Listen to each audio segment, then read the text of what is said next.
G'day mentors. Today what I'd like to do is to take you through how to use the Gradebook. What the Gradebook allows you to do is to see what work your students have completed and also to view your exercises. So if you'd like to go to the homepage, the front page of Kickstart, and then scroll down until you see a little button at the side here that says Grades. Click that button and it'll take you to the Grades page. So there's a little tab up the side that says Grade a Report. Click Grade a Report. Now in this area here it'll say separate groups. Because I'm an administrator I have everybody's group, but for the sake here I'll click this group and you'll see that I've got all of the students up on this page. What I'd like to do now is to hand over to Dave Drinkle, who has designed our learning management system, and he will take you through how to use some of the tools in the Gradebook.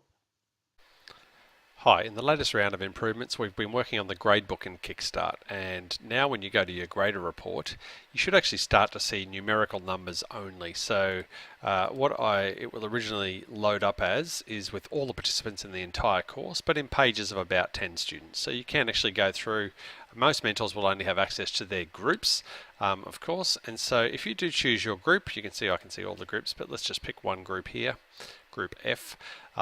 These mentors can see their students' results for the whole course. And now, to give you an idea, at the moment the Kickstart 3D course currently consists of about 104 assessment or little tasks and items that people have to do and that have to be graded.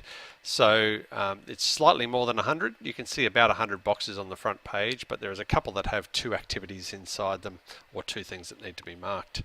So at a very rough level, this score here that you see is how many submitted pieces of work that student has done out of 104. So at the moment, right down the bottom, for this particular group, the average is about 5.67 out of 104 things done.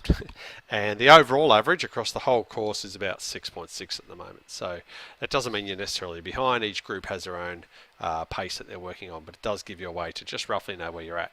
Now to break that down further, hit the plus sign next to Kickstart 3D and it will expand it out into the different sections. So you've got your induction, which had three sections, cluster 1, which has about 33 actually, and cluster 2 and 3 about 30 each as well. So it's roughly is about 30 exercises in each cluster.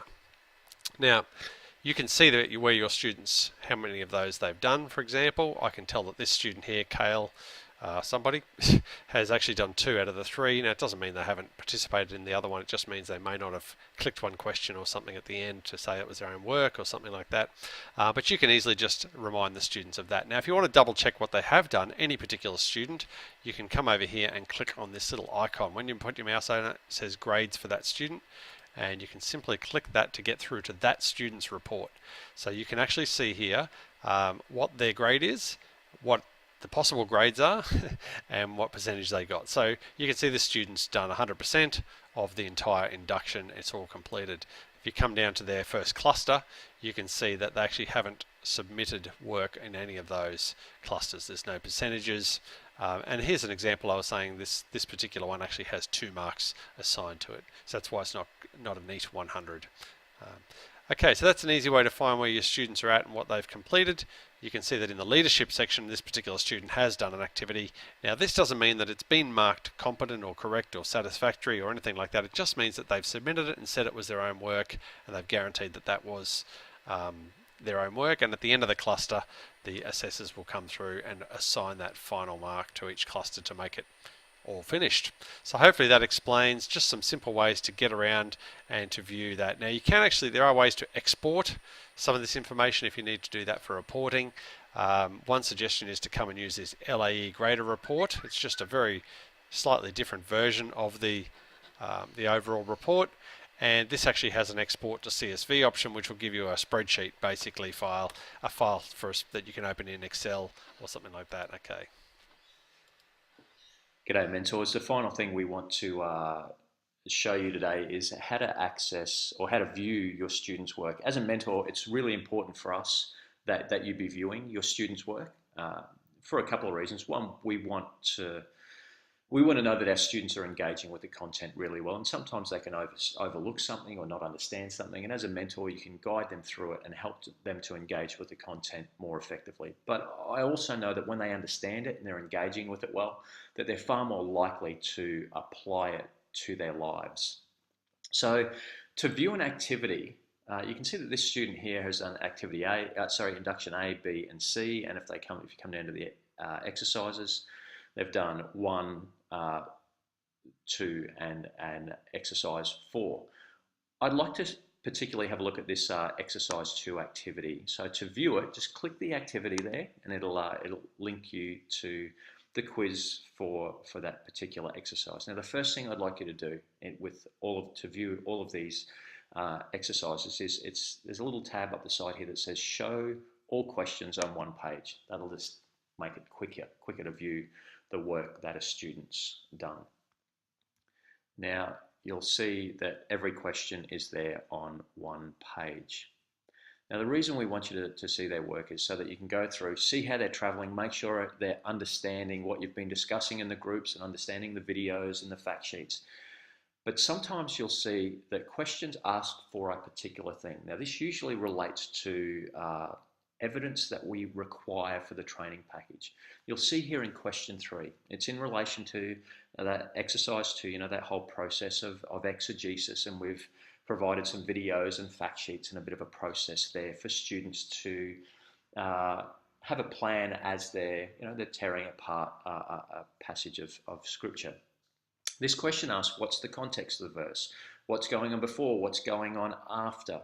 Use other sources and reference them. Now, you'll see that this student has responded with a fairly brief response. They haven't given a whole lot of information, but more important than that, they haven't provided any other sources. They haven't referenced anything. So in essence, this student hasn't done what is required. Now, it's a common mistake. It's fairly early in the course. As a mentor, it's a really good opportunity here to say, hey, it's super important that we read the questions and answer what the question is asking, because often what it is asking is in relation to requirements or things that need to be achieved for the Cert 3 in Christian Ministry and Theology. Now, you can make a comment to that student by clicking that, and it'll open up a box where you can make a comment. At the moment, that doesn't email directly to a student. I would suggest if you want to make a comment to a student on a particular question or exercise, maybe a student's missed a question or whatever it might be, you can go up the top, you can click the student's name. If you click the student's name, it'll take you to their profile page, and you'll see here that it says send a message. If you click that, it opens up a little box where you can send them a message. Next time they log in, it'll say that there's a message from you, their mentor. And that's I guess a good record of something that you might be asking them or to go back and have a look at. And I would still say the best thing that you can do is actually speak to them face to face. You cannot beat that relational engagement with your students to say, hey, you're doing great work, but I'd like you to go back and have a look at this, or this question's asking for this and you've missed that. I'd like you to go back and have a look at it. Guys, hopefully that's given you a really good overview of how the gradebook works, the need to look at your students' work and exercises, to encourage them, support them, inspire them, and hopefully our students will be, they'll receive that and it'll assist them to apply all of this, information to their life and begin that process of transformation. If you've got any questions, feel free to give me a call, or you can send me an email, and we'd be more than happy to go through some of this in a little bit more detail. All the best.